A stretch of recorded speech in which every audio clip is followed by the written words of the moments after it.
लिखो, which type of slope failure लिखो। कितना नंबर सवाल होगा? शायद 9 नंबर होगा। विच टाइप ऑफ, सिर्फ इसीलिए इसको लिख रहे हैं ना क्योंकि ये सवाल ना ओबी फेलियर से रिलेटेड है और ये ओबी फेलियर हुआ है। विच टाइप ऑफ, ठीक है, slope failure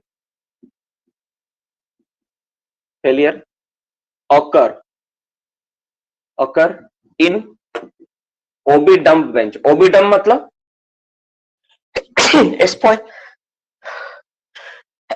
spoil bank bench का बात कर रहे हैं। OB dump bench, OB dump मतलब स्पॉइल बैंक बेंच। यार कैसे लिखा रहा है? स्पॉइल बैंक बेंच, ठीक है। OB dump bench, spoil bank bench में किस तरह का फेलियर होता है? तो डियर स्टूडेंट, जो फेलियर होता है ना टोटल 4 तरह का होता है। Toppling failure, plane failure, wedge failure और सर्कुलर फेलियर। तो आपको जानना चाहिए कि जो अगर ओबी बेंच फेल कर रहा है तो उसके वो जो उसको बोलते सर्कुलर फेलियर बोलता है। क्या बोलते हैं उसको हम लोग? Circular failure. किसकी वजह से होता है? Circular failure. और जो सर्कुलर फेलियर, वेरी गुड, ठीक है। और जो सर्कुलर जो फेलियर होता है ना, इसका कॉज क्या होता है? Right the cause of circular failure. Next question number 10 लिखो। इसको पढ़ाना पड़ेगा, ये टॉपिक ही अलग है ना। इसको हम लोग क्या करते हैं, एक काम करते हैं, मैं सिलेबस का ना एंड में इसको डाल देता हूँ। सिलेबस के एंड में इसलिए, जैसे मान लो कि हम लोग जब सिलेबस पूरा खत्म हो जाएगा माइंस का, मान लेते हैं कि हम लोग 6 महीने का कोर्स है, 6 महीना 7 महीने में खत्म हो गया, तो 10-15 दिन जो एक्स्ट्रा बचेगा तो इसको हम एंड में इसलिए डाल देते हैं ताकि उस समय ये सब एक्स्ट्रा टॉपिक्स है, कभी सवाल आएगा नहीं भी है, कोई माय बाप नहीं है। जैसे थिक सिंग माइनिंग, ठीक है, इंटीग्रल कैविंग मेथड, ठीक है, तो ये सारे सवाल आएंगे कि नहीं, कोई नहीं जानता, वो कोई नहीं जानता है। तो इस सब चीज को ना सिलेबस को एंड में डाल देता है, जब सिलेबस मेरा खत्म हो जाएगा तभी सब चीज को पढ़ लेंगे डिटेल में, ठीक है। सिर्फ अभी छोटा छोटा लिख लो। Write the cause, write the cause of, ठीक है, सर्कुलर फेलियर। सर्कुलर फेलियर के पीछे कारण क्या होता है, ठीक है। तो सर्कुलर फेलियर मेरा होता है, उसके पीछे क्या रीजन है, किस वजह से सर्कुलर फेलियर मेरा करता है, उसके पीछे जान लेते हैं इसके पीछे कारण क्या होता है। तो जो सर्कुलर फेलियर होता है डियर स्टूडेंट्स, के पीछे जो रीजन होता है मेनली लिखो,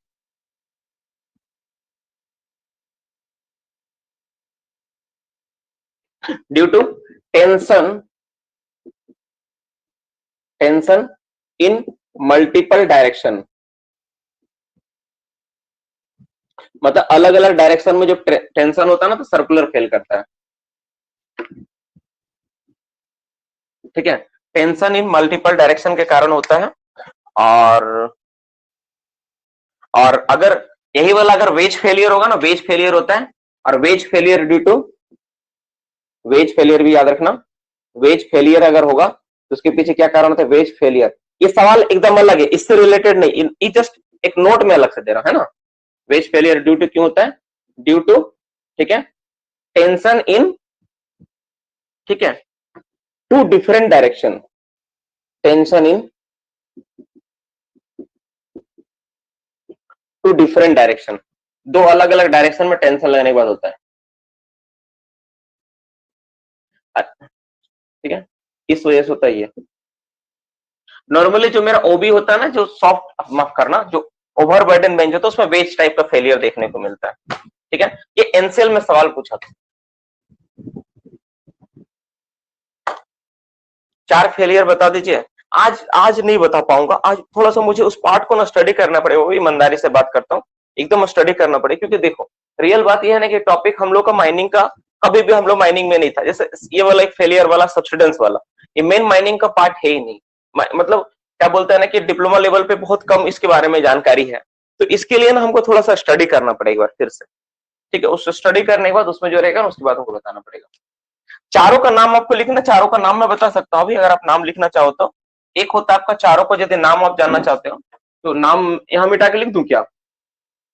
चारों फेलियर का नाम क्या क्या होता है? देखो दो तो यहीं पे नाम है, एक आपका वेज है और दूसरा आपका क्या है, सर्कुलर है, ठीक है।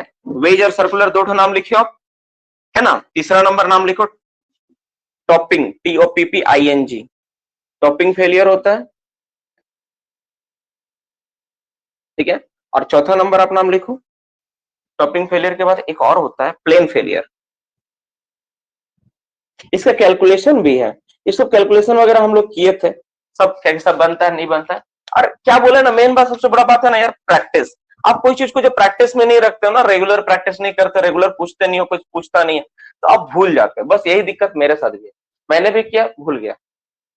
लिख दे उसको भी, 3 4 हो गया, और 1 और 2 में भी लिख देता हूं, ठीक है।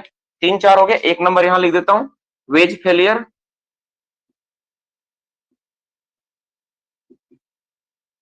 और 2 नंबर में लिखो, क्या बोलते उसको यार, वेज सर्कुलर फेलियर, सर्कुलर, ठीक है। तो 1 2 3 4 तरह का होता है।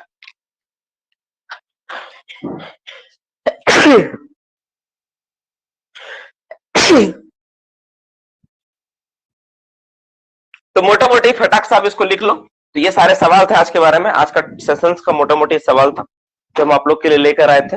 सारा सवाल लगभग आप लिख लिया ओपन कास्ट से related.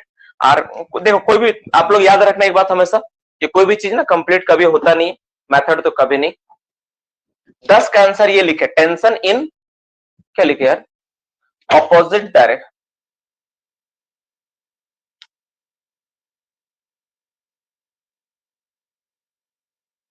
Multiple direction,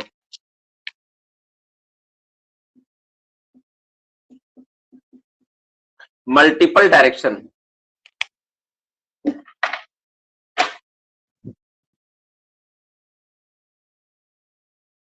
tension in multiple direction. हाँ सर, एक रिक्वेस्ट है, थोड़ा लास्ट टाइम में ना अभी रिकलमिनेशन, रिस्टोरेशन और रिहेबिटेशन कर दीजिए, ठीक है वैभव। देखो मैं बता देता हूँ, रिकलमिनेशन, रिस्टोरेशन, रिहेबिटेशन क्लियर कर दिए। देखो हो गया ये वाला, हो गया वाला, मैं बता दूं। 4 नंबर, अब 4 नंबर क्या है, अच्छा 4 नंबर का नाम plane failure, PLANE, plane failure.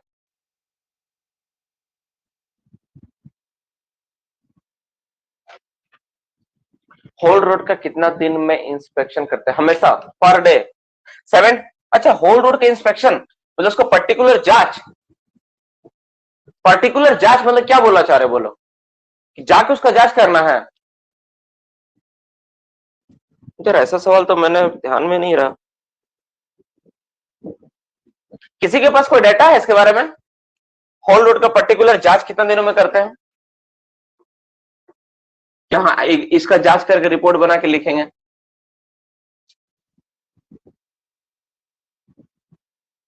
Daily basis पे होता है ना, तो मुझे भी लग रहा था डेली बेसिस पे, ठीक है इसको चेक करके बता पाओ ना। कुछ बच्चे तो डेली बेसिस पे बोल रहे हैं, लेकिन मेरे पास इसका डाटा है नहीं, इसको चेक करके बताना होगा क्या है।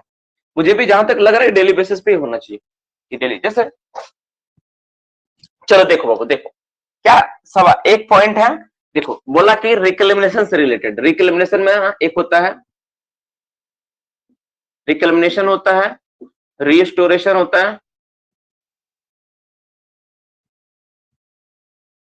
रीस्टोरेशन होता है, और क्या होता है, रिकलमिनेशन, रीस्टोरेशन, रिहेबिटेशन, रीस्टोरेशन, STO, ठीक है। देखो ये 3 तरह के, रिकलमिनेशन, रिस्टोरेशन और रिहेबिटेशन। अब तीनों में क्या होता है, हम ही बोल लेते हैं, ठीक है। देखो अब तीनों में क्या अंतर है, रिकलमिनेशन, रिस्टोरेशन और रिहेबिटेशन में। हाँ नील, हाँ क्लास ले रहे थे, बोलो। हम्म, बोलो ना, 10 मिनट में फोन करता। देखो वो देखो, तो यहाँ पे ना रिकलेमिनेशन, रिस्टोरेशन और रिहेबिटेशन 3 स्टेप होता है, एक जमीन को पुनः उसके जैसा बनाने के लिए। हम पहले बोले कि जमीन आप जब माइनिंग कर लिए ना, तो उसको माइनिंग करके उसको कोयला निकाल के उसको चूस के छोड़ देना, ऐसा नहीं चलेगा, आपको उसको फिर से जीवित करना पड़ेगा। तो उसका 3 स्टेप है, एक है रिकलेमिनेशन, रिकलेमिनेशन मतलब रिकलेमिनेशन का ही पार्ट होता है, एक होता है रिस्टोरेशन और रिहेबिटेशन। तो रिकलेमिनेशन का मतलब हो गया कि जमीन को भर देना, वो रिक्लेम कर दिया। दूसरा होता है रीस्टोरेशन, मतलब उसमें आप क्या करो, उपजाऊ मिट्टी डालो, पेड़ पौधा लगाओ, ठीक है। और उस पर जब आप आबादी को बसाते हो, मतलब कुछ अच्छा काम कर, जैसे होटल बना दिए, कोई पार्क बना दिए, कोई रहने के लिए, उसको बोलते हैं रिहेबिटेशन। तो ये 3 चीजें होती है, ठीक है। रिकलेमिनेशन, रिस्टोरेशन और रिहेबिटेशन, 3 चीजों के ऊपर होता है ये। और इसके बारे में ना एक और हम बार बार बोल रहे हैं ना कि मेरा वो जो नोट्स है ना उसमें इसका भी पार्ट है, इसका भी ना अलग अलग पार्ट है। जैसे रिस्टोरेशन का क्या क्या स्टेप्स होता है, रिहेबिटेशन का क्या क्या स्टेप्स होता है ना, उसके ऊपर ना एक पार्ट है। हेमंत राजकुमार, ये पुराना वाला कोई बच्चा अगर क्लास में है तो आपसे रिक्वेस्ट है ना, थोड़ा मुझे व्हाट्सअप कर दो तो इस चीज को, थोड़ा सा मेरे वाला व्हाट्सअप कर दो तो मैंने जो लास्ट टाइम पढ़ाया था आप लोगों को ना, थोड़ा सा आप में से कोई मुझे व्हाट्सअप कर दो तो जल्दी से फोटो खींच के, कि जो मैंने लास्ट टॉपिक जब ईसीएल का सिलेबस में पूछा था ना तो उसको व्हाट्सअप कर दो तो मैं उसको आपको बता देता हूँ, है ना। इसमें बहुत डिटेल से मैंने समझाया था बच्चों को। इसका नोट्स है मेरे पास, नोट्स तो अभी एग्जैक्टली कहाँ है वो मुझे नहीं मिल रहा है, मतलब ये दैट्स वाई। तो प्लीज आपसे रिक्वेस्ट है कि थोड़ा मुझे व्हाट्सअप कर दो तो।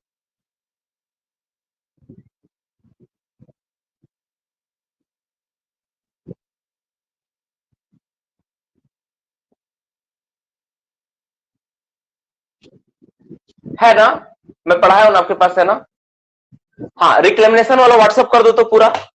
राजकुमार रिकमेंडेशन थोड़ा व्हाट्सअप कर दो तो मैं उसको बता देता हूँ, ठीक है। तब तक हम लोग क्या करते हैं, थोड़ा डाउट क्लास कर लेते हैं। अरे नहीं, कोई दिक्कत नहीं है, पढ़ने वाला बच्चे के लिए टाइम थोड़ी ना यार, पढ़ेगा नहीं उसके लिए कोई मना नहीं, वो जो सवाल है ऐसा मत बोलो किसी के लिए।